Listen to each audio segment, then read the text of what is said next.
അപ്പോൾ ഫ്രണ്ട്സ്, അപ്പോൾ നമ്മൾ ടയർ മാറ്റാൻ വേണ്ടിയിട്ട് ഷോപ്പിലേക്ക് വന്നിട്ടുണ്ട് കേട്ടോ. അപ്പോൾ ഇവിടെ യോക്കോമ എന്ന് പറഞ്ഞിട്ടുള്ള ടയറാണ്. ഗൾഫ് രാജ്യങ്ങളിലൊക്കെ കൂടുതലായിട്ട് ഉപയോഗിക്കുന്ന ടയറാണ് കേട്ടോ. അപ്പോൾ ഞാൻ അധികമൊന്നും അന്വേഷിക്കാൻ നിന്നിട്ടുണ്ടായിരുന്നില്ല. ഒരുപാട് 2-3 ആൾക്കാരടുത്ത് ചോദിച്ചപ്പോൾ നല്ല ടയറാന്ന് പറഞ്ഞിട്ട് അങ്ങനെ വന്നതാണ്. എൻ്റെ ഫ്രണ്ട് ടയർ വരുന്നത് അപ്പോളോയുടെ ടയറാണ് കേട്ടോ. അപ്പോളോയുടെ ടയർ 3800-നാണ് ഞാൻ ടയർ വാങ്ങിയിട്ടുണ്ടായിരുന്നത്. അത് വാങ്ങിയിട്ടൊരു 8-9 മാസമൊക്കെ ആയിട്ടോ. ഒരു കൊല്ലത്തിൻ്റെ അടുത്തായിട്ടുണ്ടാവും. അപ്പോൾ ഞാനെന്താ ഫ്രണ്ടിലത്തെ ടയർ എടുത്തിട്ട് നേരെ ബാക്കിൽ കൊണ്ടുപോയിടുകയാണ് കേട്ടോ. പുതിയ ടയർ നേരെ ഫ്രണ്ടിലാണ്, കാരണം ഫ്രണ്ടിലല്ല എപ്പോഴും ലോഡ് ഉള്ളത്. ഇഞ്ചിനൊക്കെ കാരണം ഫ്രണ്ടിലല്ല വരുന്നത്. അപ്പോൾ പുതിയ ടയറും പുതിയ റിമ്മും നമ്മൾ പറഞ്ഞിട്ടുണ്ടായിരുന്നു. നേരത്തെ റിമ്മിൻ്റെ കാര്യം പറഞ്ഞിട്ടുണ്ടായിരുന്നു. റിമ്മ് 2 പുതിയത് വാങ്ങിയിട്ടുണ്ടായിരുന്നു. അതും ഒക്കെ നമ്മൾ ഫ്രണ്ടിലിടുന്നത് കേട്ടോ, പുതിയ തന്നെ. അപ്പോൾ റിമ്മിൻ്റെ കാര്യം ഞാൻ പറഞ്ഞ നേരത്തെ ബാക്ക് ടയർ ട്യൂബ്ലെസ് അല്ലായിരുന്നു. നമുക്ക് ഫ്രണ്ട് ടയർ ട്യൂബിൽ അങ്ങനെ ബാക്ക് ടയർ ട്യൂബ്ലെസ് ആക്കാൻ വേണ്ടിയിട്ടാണ് നമ്മൾ റിമ്മും കൂടി മാറ്റിയത് കേട്ടോ.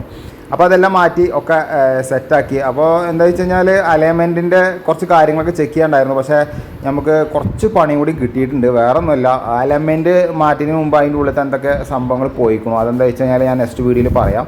അപ്പോൾ അത് വർക്ക്ഷോപ്പിൽ കാണിക്കണം. അപ്പോൾ വർക്ക്ഷോപ്പിൽ കാണിച്ചിട്ട് അതൊക്കെ ശരിയാക്കിയാലാണ് അലൈൻമെൻറ്റ് ചെയ്യാൻ പറ്റുള്ളൂ കേട്ടോ. എനിക്ക് യോക്കോമയുടെ ടയറിന് വന്നത് ഒരു ടയറിന് 4200 വന്നത് കേട്ടോ.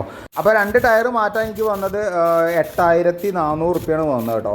അപ്പോൾ ഇനി ഇതിൻ്റെ ചില ഇതിൻ്റെ വെള്ളം ഒഴിച്ച് ചെക്ക് ചെയ്യുന്നത് ലീക്കോ കാര്യങ്ങളൊക്കെ ഉണ്ട് നോക്കാൻ വേണ്ടിയിട്ടാണ്. ട്യൂബ്ലെസ് ടയർ ആയതുകൊണ്ട് കംപ്ലീറ്റ് ഒക്കെ ചെക്ക് ചെയ്ത് പ്രോപ്പറാക്കി ചെയ്തിട്ടുണ്ട്. അപ്പോൾ അലൈൻമെൻറ്റ് ചെക്ക് ചെയ്യണമെങ്കിൽ നമുക്ക് ചെറിയൊരു പണി കൂടി ഉണ്ട്. അപ്പോൾ അതുകൊണ്ട് കഴിഞ്ഞാലാണ് അലൈൻമെൻറ്റ് ചെക്ക് ചെയ്യുക. അപ്പോൾ അത് നെക്സ്റ്റ് വീഡിയോയിൽ കാണിച്ചു തരാം കേട്ടോ.